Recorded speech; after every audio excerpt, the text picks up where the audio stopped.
2076 सालको अन्त्य र 2077 सालको आगमन मानव समुदायको लागि निकै चुनौतीपूर्ण रहेको छ।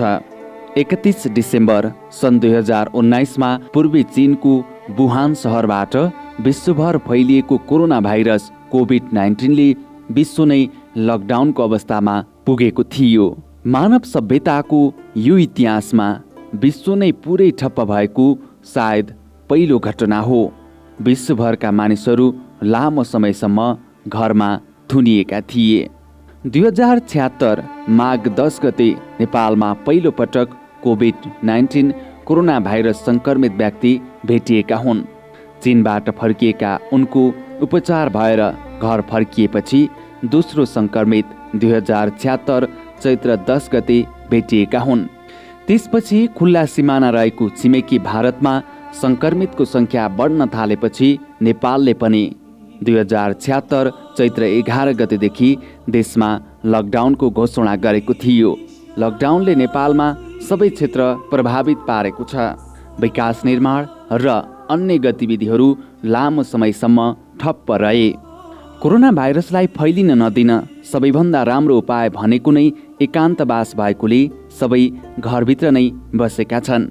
विश्व नै यो भाइरसबाट थला परिरहेको बेला यो भाइरसबाट बच्न गुल्मे जिल्लामा रहेका नगर तथा गाउँपालिकाहरूले पनि विभिन्न कदमहरू चालेका छन्। भारत तथा अन्य तेस्रो मुलुकबाट फर्कने नागरिकहरूको उद्धारमा जुटिरहेका छन्। स्थानीय स्तरमा क्वारेन्टिनको निर्माण तथा आइसोलेसन निर्माण गरेका छन्। यस्तै कार्यहरूको लागि गुल्मे जिल्लाको बी टेलिभिजनले के कस्ता प्रयासहरू भएका छन् त भनेर रिपोर्टिङ गरेका थियौँ। स्थानीय स्तरमा निर्माण भएका क्वारेन्टिनमा विभिन्न ठाउँहरूबाट मानिस आएर बसिरहेका छन्। त्यहाँको अवस्था के छ, व्यवस्थापन कसरी गरिएको छ, अबको क्रममा देखाउन चाहन्छौँ।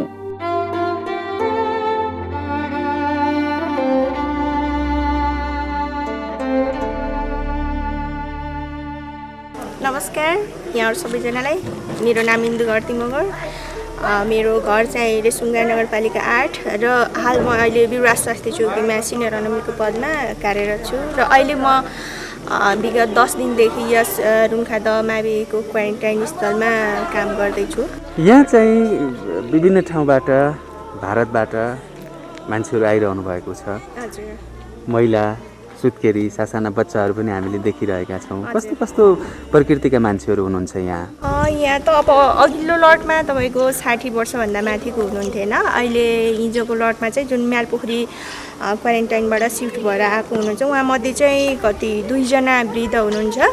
2 जना वृद्ध मध्ये एकजना 62 वर्षको पुरुष, उहाँ चाहिँ किडनी र डायबिटिजको प्रब्लम, दुईटै प्रब्लम भएको बिरामी हुनुहुन्छ। अनि अर्को एकजना चाहिँ 70 वर्षको आमा हुनुहुन्छ, उहाँ चाहिँ बिपी अथवा हाइपरटेन्सनको बिरामी हुनुहुन्छ। उहाँहरू भारतबाटै आउनुभएको? भारतबाटै आउनुभएको छ। अनि प्लस अर्को 42 वर्षको पुरुष पनि हुनुहुन्छ, उहाँ पनि एउटा हार्ट पेसेन्ट, मुटुको रोगी हुनुहुन्छ। अनि त्यसमध्ये अहिले भर्खरै हाम्रो आउनुभएको छ, उहाँ चाहिँ एकजना गर्भवती, भर्खर उहाँको फर्स्ट ट्राइमेस्टर कटेको छ। अनि अर्को एकजना चाहिँ हाम्रो 1000 दिनभित्रको आमा हुनुहुन्छ है। 1000 दिनभित्रको आमा भनेको गर्भवतीदेखि लिएर बच्चा 24 महिनाको हुनेको बेलासम्मको भनेको हामीले 1000 दिनमा काउन्ट गरेछ। 12 महिनाको बच्चाको आमा हुनुहुन्छ र योभन्दा अगाडि पनि 3 महिनाको अब सुत्केरी नै भनौँ न, खास त एक्ज्याक्टमा अब 45 दिनभित्रकोलाई मात्र सुत्केरी भन्छ होइन। तर हाम्रोमा चाहिँ 3 महिनाको सुत्केरी पनि आउनुभएको थियो। उहाँहरूलाई पनि अब गुल्मी दरबार गाउँपालिकाले चाहिँ एउटा पोषण प्रवर्धन कार्यक्रम अन्तर्गत 1000 दिनभित्रको आमाहरूको लागि अन्डा कार्यक्रम वितरण गरेको छ। त्यस अन्तर्गत उहाँहरूलाई चाहिँ 1 लिटर दुध र दिनको एउटा अन्डा चाहिँ उहाँहरूलाई वितरण गरिएको थियो। र अहिले पनि अब हाम्रो यो एउटा 12 महिनाको बाबु छ, त्यसको लागि पनि त्यही 1 लिटर दुध र एउटा अन्डा। र आज फेरि एकजना गर्भवती थपिनु भएको छ, उहाँलाई पनि 1 लिटर दुध र एउटा अन्डाको व्यवस्था छ। त्यो भनेको सम्भवतः अब अरू क्वारेन्टाइनमा त के गरेछ त्यो थाहा छैन होइन। हाम्रोमा चाहिँ 1000 दिनभित्रको आमाको लागि कार्यक्रम भएको हुनाले उहाँहरूलाई चाहिँ विशेष प्रायोरिटी दिएको छ। अनि यहाँ दिउँसोभरि यसरी बसिरहनु भएको छ, उहाँहरूलाई केही मनोसामाजिक परामर्शहरू दिनुहुन्छ यहाँले? मनोसामाजिकहरू अब उहाँहरूलाई जतिखेर पनि जुनसुकै समस्याहरू पनि परे पार अब हामीले सहज गरिराखेकै छौँ होइन। अब यहाँ त्यस्तो झैझगडाहरू पर्नेहरू कुरा पनि उहाँहरूले गरिराख्नु भएको छैन। कसैले पनि झैझगडा गर्नुभएको छैन। मादक पदार्थहरू पनि सेवन गर्नुभएको छैन। त्यस्तो धुम्रपानहरू पनि त्यति प्रयोग गर्नुभएको छैन। उहाँहरूलाई चाहिँ बिहानमा सकभर चाहिँ अब कहिलेकाहीँ त्यो मौसमले साथ दिएन भने अलग कुरा हो होइन। त्यहाँदेखि हाम्रो लक्की सुमन सरले चाहिँ धेरै जस्तो पिटीहरू खेलाइराख्नुहुन्छ होइन। त्यसपछि दिउँसोमा चाहिँ अब खाने यत्तिकै बस्ने रमाइलो गर्नुहुन्छ। यहाँ खाना चाहिँ कस्तो छ अन्य व्यक्तिहरूलाई पनि खानाको कुरा व्यवस्थापन? खाना त त्यही दाल भात तरकारी नै छ सबैजनालाई। एकै किसिमकै छ खाना। अब हामी स्टाफदेखि लिएर क्वारेन्टाइनमा बस्ने सबैजनाको लागि खाना एउटै छ। कसैलाई स्पेसल भन्ने त्यस्तो खाना चाहिँ छैन। अब तपाईँ त फ्रन्ट लाइनमै रहेर काम गरिरहनु भएको छ। तपाईँ आफू चाहिँ त्रसित हुनुहुन्छ कि सचेत पनि हुनुहुन्छ? छैन म त्रसित छैन। अब जस्तै हुन त मैले के अरे पब्लिककै सेवा गर्ने भनेर अब जागिर पनि खाइसकेँ होइन। अब त्यस्तो लाग्दैन। फ्रन्ट लाइनमा काम गर्दाखेरि मलाई त्यस्तो डर लाग्ने त्यस्तो कुनै पनि भइरहेको छैन। किन भन्दा बरु मलाई त यो एउटा आफूले सेवा गर्न पाउने अपर्च्युनिटी जस्तो लाग्छ। हुन त धेरै साथीहरू डराएर ध्यान गरिरहेछन् होइन। तर यसमा घरबाट केही भन्नुहुन्छ होला नि तपाईँलाई? घरबाट केही पनि भन्नुभएको छैन। हुन्छ, उच्च मनोबलका साथ काममा खटिरहनु भएको छ, अझै खटिरहनु होला। यहाँले समय दिनुभयो, धेरै धेरै धन्यवाद। हस् हजुरहरूलाई पनि धेरै धेरै धन्यवाद। नमस्कार दर्शकवृन्द, कार्यक्रम कोरोना विशेषको अर्को नयाँ श्रृङ्खलामा यहाँहरूलाई स्वागत छ। हामीले यो कार्यक्रममा रहेर गुल्मी जिल्लाका विभिन्न स्थानीय तहहरूले ओडागत रूपमा गरेका विविध गतिविधिहरूको बारेमा यहाँहरूलाई जानकारी गराउँदै आएका छौँ।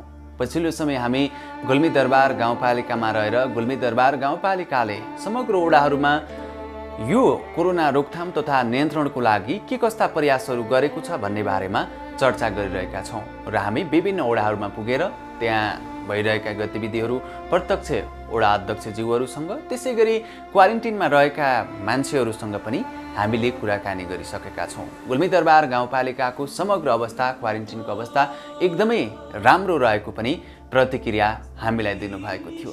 आजको यो कार्यक्रम तयार पार्नको लागि हामी गुल्मी दरबार गाउँपालिकाको वडा नम्बर 4 बिरबासमा आएका छौँ र यहाँ समग्र कोरोना भाइरस रोकथाम तथा नियन्त्रणको लागि के कस्ता प्रयासहरू भएका छन् त भन्ने बारेमा हामी चर्चा गर्दैछौँ। आजको यो संवादमा सहभागी हुनुहुन्छ गुल्मी दरबार गाउँपालिका वडा नम्बर 4 का वडा अध्यक्ष खुम्बहादुर पल्ले। आउनुहोस् उहाँसँग छलफल गरौँ। वडा अध्यक्षज्यू, यहाँलाई स्वागत छ कार्यक्रममा। धन्यवाद। आरामै हुनुहुन्छ? एकदम हजुर। अनि कोरोना महामारी नियन्त्रणको लागि तपाईँहरू पनि अग्रपङ्क्तिमा रहेर काम गरिरहनु भएको छ। तपाईँ चाहिँ सचेत हुनुहुन्छ कि त्रसित हुनुहुन्छ? होइन, म सचेत छु सर, तर त्रसित छैन। किनभने म आफै त्रसित भइदियो भने जनता झन् त्रसित हुन्छन्। त्यसले गर्दाखेरि म आफै सचेत छु र जनताहरूलाई सचेत बनाउने सबभन्दा सुरुमा हामी यो लकडाउन गर्ने बित्तिकै हामीले जनतालाई सचेत बनाउनको लागि पनि हामी प्रत्येक साबिकको वडामा हामी माइकिङ गरेर घर बाहिर ननिस्कनु होला, आफ्नो सुरक्षित बस्नु होला, मास्कको प्रयोग गर्नु होला भनेर चाहिँ हामीले प्रचार पनि गरेको थियौँ। पहिलो चरणको कार्यक्रम अन्तर्गत यहाँहरूले गाउँघरमा टोलटोलमा पुगेर घरमा पुगेर सचेतनाका कार्यक्रमहरू सञ्चालन गर्नुभयो।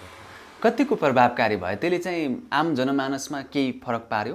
धेरै फरक पार्यो। किनभने तपाईँको अब सबै कोरोना भनेपछि डराएर अब त्यहाँका युवा साथीहरू, त्यहाँका महिला समूहहरूले पनि अब आफ्नो गाउँमा बाहिरका मान्छेलाई छिर्न नदिने, के अरे घुस्न नदिने, आफू पनि बाहिर नजाने त्यो गर्नुभयो र हामीले वडा कार्यालयले पनि उहाँहरूलाई सहयोग गऱ्यौँ अनि जनचेतना फैलायौँ। त्यस सँगसँगै फेरि सरकारले के गर्यो भने अब त्यही अब लकडाउनकै समयमा अलिक छिटै रात बाँड्न पर्यो अब भनेर रातको विषय ल्याउनु भयो। हो, यो लकडाउन जब गत साल चैत्र 11 गतेदेखि सुरु भयो, त्यसपछि 25-26 यतिबाट चाहिँ स्थानीय तहहरूले पनि रात वितरण गर्नुभयो। तपाईँको वडामा पनि यसलाई चाहिँ प्राथमिकताकै आधारमा रात वितरण गर्नुभएको थियो। कस्तो परिवारले के कसरी रात पाए त्यति बेला? त्यो हाम्रो नितान्तै काम गरेर खाने व्यक्ति, अब घरमा जे होस् बिहान काम गरेर ल्याएर साँझ खाने व्यक्तिलाई चाहिँ हामीले यो गुल्मीदरा गाउँपालिकाको वार्ड नम्बर 4 106 घरधुरीलाई चाहिँ हामी घर टोलमा गएर चाहिँ हामीले अब सरकारको नर्म्स अनुसार हामीले राहत बाँड्यौँ। त्यो उनीहरूलाई छान्दाखेरि कसले राहत पाउनु पर्ने हो कि राजनीतिक दलको संयन्त्र बनाउनु भएको थियो? एकदम राजनीतिक दलको संयन्त्रमै र राजनीतिक दल सँगसँगै गएर हामी बाँडेका थियौँ। पछि कुनै विवाद आयो कि आएन? ओडामा तपाईँहरूले राहत दिइरहँदाखेरि नपाउनेले पाए, पाउनु पर्नेले पाएनन् भन्ने त्यस्तो आयो? तर यो 4 नम्बर वडामा त्यस्तो आएन। तपाईँहरूले निष्पक्ष तरिकाले हामीले बाँड्यौँ। तर 4 नम्बर वडामा चाहिँ आएन। पछि फेरि त्यसको लगत्तै अब 15-20 दिनपछि फेरि हामीले पनि पाउनु पर्यो भन्ने कुराहरू आए। अनि त्यसपछि दोस्रो चरणको राहत त यहाँहरूले वितरण गर्नु भएन? गरिएन। त्यसपछि लगभग यो प्रधानमन्त्री रोजगार कार्यक्रमको पनि सुरु हुनै आँटेको थियो क्यारे। धेरैले त यो यसबाट लाभ लिन सक्नुहुन्न किनभने यो माथिबाटै निश्चित मापदण्डमा आएको हुन्छ। तर पनि कम सङ्ख्यामा भए पनि पाउनुभयो। अहिले यहाँ कतिजनाले यो कार्यक्रम अन्तर्गत काम गरिरहनु भएको छ? हाम्रो गुल्मीदरबार गाउँपालिकामा समग्रमा अब यो भौगोलिक र जनसङ्ख्याको आधारमा हामीले त्यसरी चाहिँ अहिले यो प्रधानमन्त्री स्वरोजगार कार्यक्रम बाँड्यौँ। त्यसमा अहिले बजेट पनि थोरै आएको हुनाले यो गुल्मीदरा गाउँपालिका वार्ड नम्बर 4 मा 22 जनालाई परेको थियो। अनि 22 जना अब त्यस्तै अब भएको कारणले अहिले 23 जनाले उहाँहरूले काम गरिराख्नु भएको छ। जबकि अब उहाँ केही पनि हुनुहुन्न, एकदम पीडितै हुनुहुन्छ, त्यस्तालाई चाहिँ हामीले काम लगाइराखेका छौँ। यो कार्यक्रममा सहभागी हुनुभएको चाहिँ विपन्नको आधारमा यहाँहरूले छान्नु भएको छ र निश्चित ठाउँमा काम लगाउनु भएको छ। उहाँहरूले अहिले कस्तो कस्तो काम गरिरहनु भएको छ? उहाँहरूले त अब यस्तो अब अन्तिम घडीमा आउँदाखेरि अब हामीले जहाँ बाटो बिग्रेछन् नालीको व्यवस्थापन गर्ने त्यही हो। अब फेरि यो गुल्मीदरा गाउँपालिका भरिमा सबभन्दा ठुलो वार्ड यो बिरबास 4 नम्बर भएको कारणले जतासुकै हेर्न भने त्यही नाली सुधारलाई मैले 3 जना 4 जनाको ग्रुप लगाएर नाली बनाउने अनि भत्किएकामा सोर्नेकामा चाहिँ लगाए। गत साल यो कार्यक्रममा हाम्रो जिल्लामा पनि केही विवादहरू आएको थिए होइन? प्रधानमन्त्री रोजगार कार्यक्रमबाट यस्तो गर्ने, झाड गोराउने होइन, लगायतका त्यस्ता कुराहरू थिए। अहिले त्यस्तो सुन्नमा त खासै आएको छैन। तपाईँले कतै पाउनु भएको छ? त्यस्तो पाएन सर। मैले प्रधानमन्त्री स्वरोजगार गत वर्ष मैले रुन्खा उच्च माविमा चाहिँ मैले त्यो त्यहाँका विद्यार्थीले पनि केही सिकुन् भनेर मैले 200 सुन्तलाको बेर्ना रोपाएको थिएँ स्कुल हाताभित्र। हजुर स्कुलको हाताभित्र। त्यसलाई चाहिँ किनभने मैले त्यहाँ रुन्खादहको परलाई मैले भनेर महिनाको एकचोटि भयो भने विद्यार्थीलाई काट छाँट अनि त्यसलाई मलजल राख्नको लागि चाहिँ हेर्नु होला है सर भनेर मैले आग्रह गरेको थिएँ। उहाँ विद्यार्थीले पनि त्यो केही सिकुन् भनेर र पछि भविष्यमा पनि त्यो फलेर विद्यालयलाई आम्दानी होस् भन्ने उद्देश्यले चाहिँ 200 बेर्ना लगाएको थिएँ। अहिले फेरि अलिकति छिटो पनि भयो। अब बेर्ना नआएको कारणले पनि मैले अहिले अलि छुट्टै बाटोबाट अब नालीहरू बिग्रेको छिटैदेखि पानी आएको कारणले पनि बाटोहरू बिग्रेकोले नाली सुधारतिर लाग्यो। गत साल राम्रो काम गर्नुभएछ यहाँले। 200 बिरुवा चाहिँ सुन्तलाका स्कुलमा रोप्नुभयो। हजुर। ती बिरुवाहरू राम्रै हुर्किरहेको छन्? अहिले एकदम राम्रो हुर्केछ। सबै बिरुवाहरू हुर्केका छन्। हजुर हजुर। यसले विद्यालयलाई आर्थिक रूपमा पनि केही समयपछि निकै फाइदा पुर्याउनेछ किनभने 200 बोट भनेको त धेरै नै हो। फेरि सुन्तलाको सम्भावना पनि बढी नै छ यो ठाउँमा। अब तपाईँहरूलाई अझै धेरै समस्या त यो राहत वितरण यताउतिमा भन्दा पनि भारतबाट आउनेहरूलाई व्यवस्थापन गर्न चुनौती पर्यो। एकदम कसरी चाहिँ पहिलो चरणमा क्वारेन्टिनहरू निर्माण गर्ने होइन, अनि कहाँबाट को आउँदैछ उनीहरूलाई गाडी पठाउने ल्याउने यस्तो चाहिँ कसरी गर्नुभयो व्यवस्थापन? त्यसमा त साह्रै अप्ठ्यारो भयो सर। मैले के भन्छु भने पर अब हाम्रो गुल्मीदरबार गाउँपालिकाभरिमा एउटा क्वारेन्टाइन व्यवस्थापन गर्ने भने हामीले म्यालपोखरीलाई फोकस गऱ्यौँ।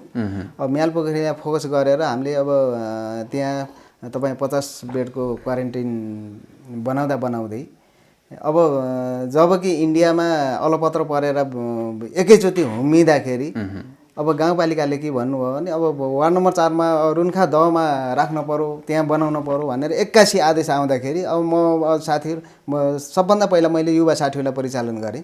अब किनभने अब यहाँ राजनीतिक दल बुद्धिजीवीलाई भन्दा पनि अब युवा साथीहरू अलिकति जुझारु भएको कारणले युवा साथीहरूलाई चाहिँ प्रत्येक हाम्रो साबिकको 9वटै वडामा क्लबका अध्यक्षहरूलाई बोलाएर चाहिँ मैले उहाँहरूको सहयोग लिएर रुन्खा दहमा 81 क्वारेन्टिन बनाउँदै तपाईँको कति 52 जना इन्डियाबाट आइहाल्दाखेरि ठुलो समस्या त भयो, तर हाम्रो युवा साथीहरूले चाहिँ हेल्प गर्दाखेरि मलाई त्यो उसको के अरे दुःखको महसुस भएन, सहयोग भयो। अनि बजारका साथीहरूले, बजार व्यवस्थापनका साथीहरूले पनि खानापिनाको सबै हेल्प गर्नुभयो। अनि त्यसपछि अहिले चाहिँ मैले सुन्नमा, अब गर्नु त म अब कस्तो गरेँ, तर सुन्नमा आउँदाखेरि धेरै राम्रो गर्नुभएको छ भन्ने मैले सुनेको छु। हामी पनि पुग्यौँ, त्यहाँ पुग्दाखेरि धेरैको चाहिँ राम्रो छ अहिलेसम्म।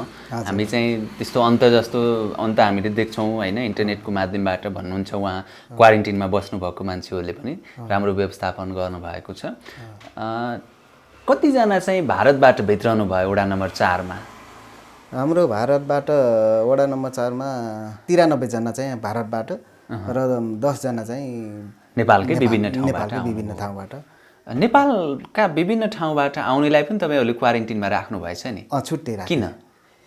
जबकि के भइदियो भनेपछि जब नेपालबाट आउनुभयो साथीहरू, भाइहरू म होम क्वारेन्टाइनमा बस्छु भन्ने, अनि होम क्वारेन्टाइनमा आउने बाटो हुने हो, घरमा आउने, घरमा आइसकेपछि साथीभाइहरू बुटलेर ग्यादरिङ गरेर कहिले तास खेल्ने, कहिले पिकनिक जाने, कहिले फेरि भलिबल क्यारम बोर्डहरू खेल्दाखेरि यो ऊ भएन, एक दुईचोटि क्वारेन्टाइनमा हालेर हेरिदिउँ त भनेर अलिकति सुधिन्छन् कि भनेर मैले चाहिँ 10 जना साथीहरूलाई चाहिँ क्वारेन्टाइनमा राखिदिइसकेपछि चाहिँ अहिले चाहिँ एकदम उहाँहरू पनि अनुशासित हुनुभएको छ। अहिले उहाँहरू बस्न मान्नुभयो?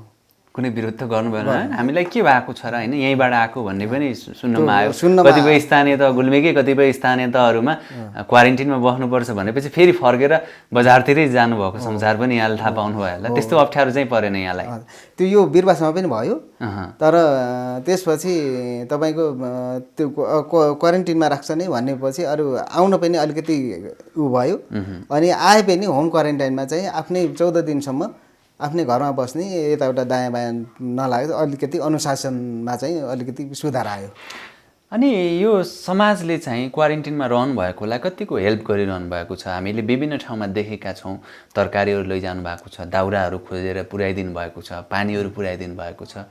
तपाईँको वडा नम्बर 4 मा त्यस्तै महिला आमा समूहहरूले, समाजले त्यस्तो सहयोग गरेको छ? त्यस्तो त अब हामीले आग्रह गरेका छैनौँ। अब आग्रह गरे त गर्नुहुन्थ्यो होला, तर त बजारवासीले एक दिन पानीको सर्टेज हुँदाखेरि त्यही क्वारेन्टिनको नजिकको बजार रुन्खा दहका उहाँहरूले भने गाग्रीमा पानीहरूको व्यवस्था गरिदिनु भयो। र एकजना युवा साथीले बिहान युवा क्लबको अध्यक्षले चाहिँ प्रत्येक घरबाट दाउरा उठाएर चाहिँ त्यहाँ सहयोग गर्ने काम गरिदिनु भयो। त्यो उहाँलाई मैले यही मिडिया मार्फत पनि धन्यवाद दिन चाहन्छु, किनभने अब पर्याप्त मलाई सहयोग भनेको यो साबिकको 9वटै वडाका वडा अध्यक्ष के अरे क्लबका अध्यक्षहरूले धेरै सहयोग गर्नुभयो। उहाँहरूलाई पनि यही मिडिया मार्फतै मैले धन्यवाद दिन चाहन्छु, किनभने मैले उहाँहरूले दिएको सहयोग, साथ र सहयोग मैले कहिले पनि भुल्न सक्दिनँ। धेरै सहयोग गर्नुभयो, किनभने यस्तो महामारीको बेलामा, यो लकडाउनको बेलामा, यो सबभन्दा बढी जोखिमको बेलामा पनि उहाँहरूले सहयोग गरिदिनु भयो। र अन्तिमको घडीमा अब जबकि यो असार मसान्त लाग्ने बेलामा, यो अब यही बेलामा बजेटको के अरे फर्सुट गर्ने बेलामा, फेरि यही बेलामा आगामी आर्थिक वर्षको बजेट आउने बेलामा अहिले एकदमै चापाचाप भएको बेलामा पनि अहिले सहज रूपले हाम्रो क्वारेन्टिन चलिरहेको छ। अब भारतबाट 93 जना त आइसक्नु भएको छ, अझै आउने सम्भावना कतिको छ? कतिको फोन गर्नुहुन्छ यहाँहरूलाई? पहिला सुरुमा अब उहाँहरू निश्चय पनि भारतमा अल्पत्र परेरै होला। उहाँहरूले धेरै अब 24 घण्टा चाहिँ हामीलाई फोन आउने धेरै हलो भएको छ, तर आउने चाहिँ एक दुईजना आइराख्नु भएको छ। उहाँहरूलाई तपाईँहरूले उद्धार गर्नको लागि कहाँसम्म गाडी पठाउनुहुन्छ र कसरी लिइराख्नु भएको छ क्वारेन्टिनसम्म? हामीले ग्रुपिङ गराएर सुनौलीसम्म हाम्रो गुल्मीदरा गाउँपालिकाले एउटा बस सञ्चालन गरेको थियो।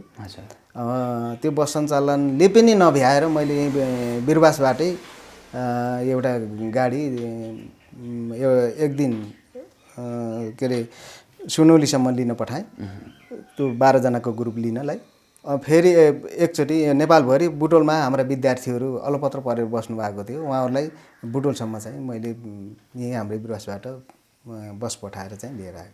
तपाईहरूलाई गाउँपालिकामा अहिलेको यो परिस्थितिमा जसरी केन्द्र सरकार जस्तो छ सत्तापक्ष र प्रतिपक्ष जस्तो हुनुपर्ने छ, केही काम गर्न कठिनाइहरू छ कि छैन, के छ अवस्था? हाम्रो गुलिन्दरा गाउँपालिकामा त्यस्तो कठिनाइ त मैले मान्दिनँ, हाम्रो अध्यक्षज्यूले हेर्नुहुन्छ।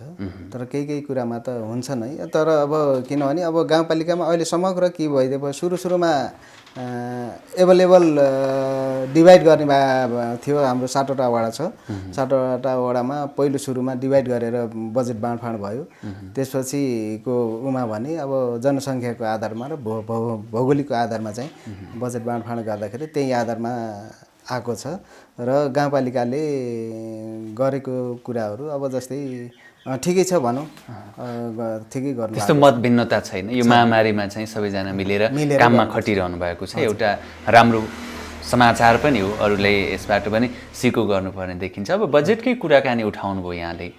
अब तपाईँहरूलाई भारतबाट फर्किनु भएकालाई यहीँ रोजगारी सिर्जना गर्नु छ, यो महामारीसँग जुझ्नु छ र यसलाई अन्त्य गर्नुपर्छ। भाइरस त आउला जाला, तर विदेशबाट फर्किनेहरूलाई यहीँ राख्नको लागि अब तपाईँहरूको बजेटमा यो वर्ष आर्थिक वर्ष 2077-78 को बजेटमा के कस्ता कार्यक्रमहरू समेट्नुहुन्छ होला?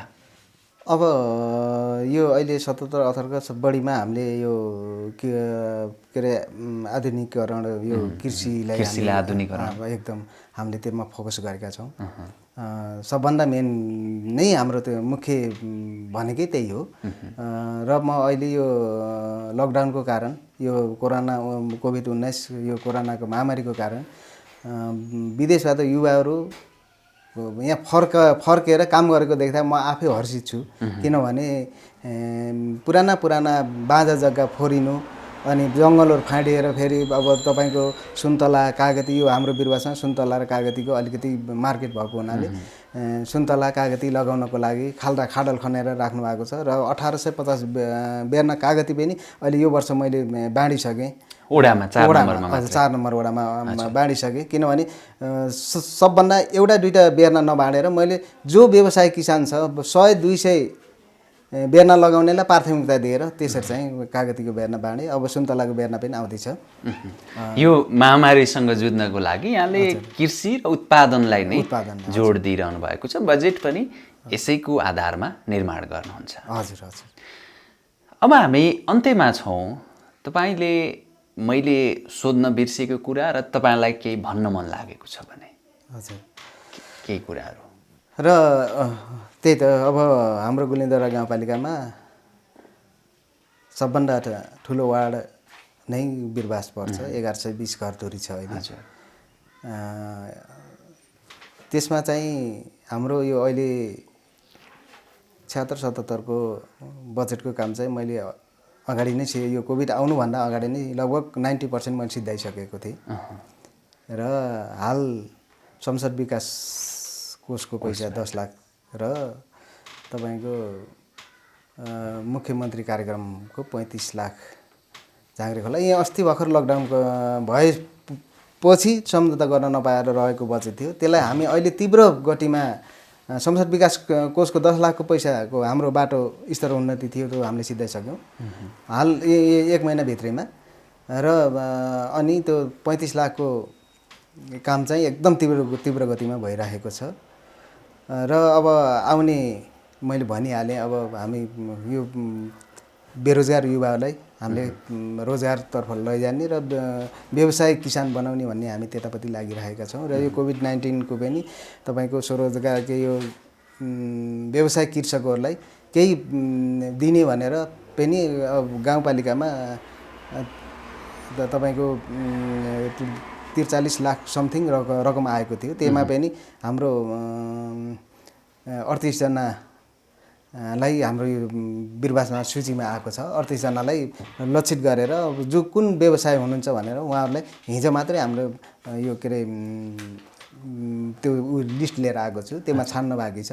अब जुन गर्नु भएको छ 2 रोपनी 3 रोपनी 4 रोपनीसम्मका किसानहरूले बेमौसमी तरकारी उत्पादन के अरे उन्नत जात बाख्रा फर्महरू त्यो गर्ने किसानलाई प्राथमिकता दिने भनेर हामीले त्यो लिएका छौँ। र अब मैले धेरै भन्नु त अब केही पनि छैन होइन। त्यही हो हाम्रो गुल्मीदरा गाउँपालिका वार्ड नम्बर 4 को गतिविधिहरू। र अब आउने अब ठुला बृहत योजना हाम्रो सिस्ने रुन्खा लिफ्टिङ खानेपानी 3 ठाउँमा लिफ्ट गरेर त्यसको काम चाहिँ एकदमै तीव्र गतिमा भइरहेको छ। त्यो 3वटा ट्याङ्की बनिसकेको छ, पाइप फिटिङ भइरहेको छ, बिजुलीको सर्वे पनि भइरहेको छ। त्यो एकदम तीव्र गतिमा भएको छ। र अब यसरी यो हाम्रो गुल्मीदरा गाउँपालिका वार्ड नम्बर 4 को गतिविधि लिन आउनुभएको बिटिभीलाई मैले एकदम धन्यवाद दिन चाहन्छु। र यो मिडिया मार्फत पनि मैले यो गुल्मीदरा गाउँपालिका वार्ड नम्बर 4 को विकासप्रति र यो कोभिड-19 यो कोरोना विशेष सम्बन्धी जानकारी लिन आउनुभएकोमा र हाम्रो बिरवासको सबभन्दा ठुलो वार्ड र अहिले क्वारेन्टिन हाम्रो यो बिरवासमा 100 बेड भएकोले पनि अलिकति समस्या जस्तो धेरै भवन भए पनि समस्या जस्तो पनि हुने रहेछ, त्यसलाई चिर्दै र त्यो हाम्रा यो गुल्मीदरा गाउँपालिका वार्ड नम्बर 4 का युवा साथीहरूले धेरै सहयोग गर्नुभयो। र त्यहाँका महिला दिदीबहिनी यो बजार व्यवस्थापनले पनि धेरै सहयोग गरेको छ, उहाँलाई धन्यवाद दिन चाहन्छु यही टिभी मार्फतै।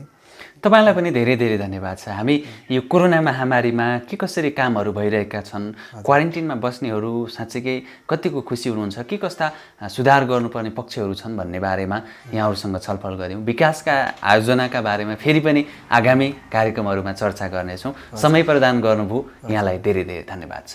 धन्यवाद हजुरहरूलाई पनि मेरो तर्फबाट र यो सिङ्गो गुल्मीदरा गाउँपालिकाको तर्फबाट र गुल्मीदरा गाउँपालिका वार्ड नम्बर 4 वडा कार्यालयको तर्फबाट यो बिटिभीलाई पनि फेरि पनि आउनु होला भन्ने सुझाव सल्लाह दिँदै धन्यवाद दिन चाहन्छु। हस्, धन्यवाद। दर्शकवृन्द, आज हामीले प्रस्तुत गऱ्यौँ वडा नम्बर 4 मा आएर गुल्मीदरबारमा भइरहेका विविध पक्षहरूको बारेमा कुराकानी। विशेष त हामी यो कार्यक्रममा कोरोना महामारीलाई नै फोकस गरेका छौँ र के कस्ता कार्यहरू भए भनेर यहाँहरूलाई जानकारी गरायौँ। धेरै राम्रो व्यवस्थापन रहेको छ यहाँका क्वारेन्टिनहरूमा भने। प्रधानमन्त्री रोजगार कार्यक्रममा पनि विभिन्न ठाउँहरूमा उहाँहरू खटिरहनु भएको छ। आजको यो कार्यक्रममा सहभागी भइदिनु भएकोमा वडा नम्बर 4 का वडा अध्यक्ष खुम्बहादुर पल्लीलाई फेरि पनि धन्यवाद दिँदै क्यामेरामा अजयको साथमा महेशलाई पनि आज्ञा दिनुहोस्। हेर्दै गर्नुहोला बी टेलिभिजन। नमस्ते।